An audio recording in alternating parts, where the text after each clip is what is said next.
It's Natural Wednesday, which means it's time for a new episode tonight at 8 p.m. Eastern Standard Time over on our Twitch channel.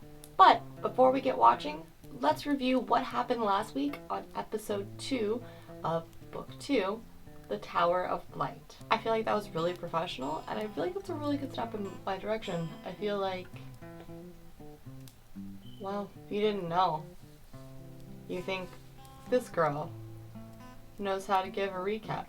So hyped to eat my blueberry muffin and also have more coffee. So let's go!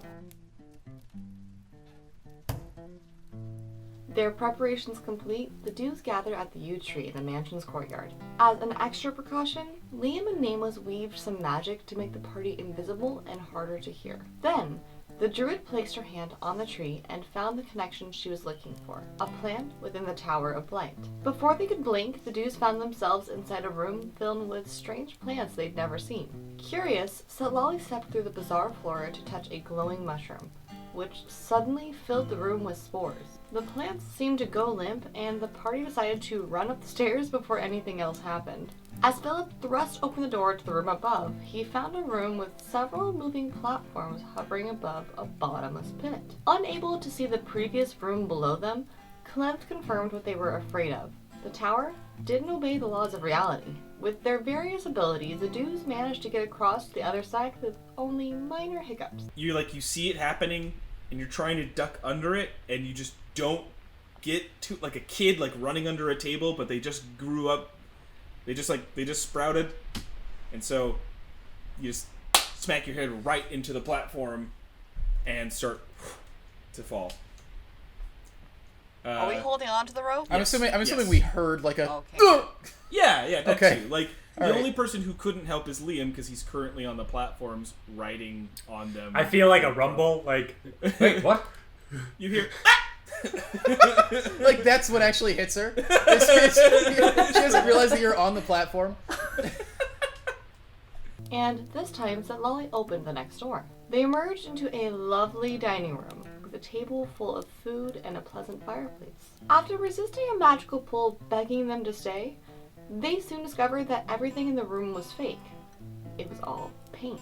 Luckily, Lolly had her art supplies on her, and some quick application of her paint thinner revealed a hidden door that Liam soon opened. They soon found themselves in a room covered in tiles marked with the Elvish alphabet and a mural of the Ascension. Nameless quickly noted that the 6 of the days of the week were written around the ceiling, and by spelling out the 7th, they were able to make their way across, though not without difficulty for Liam and Philip.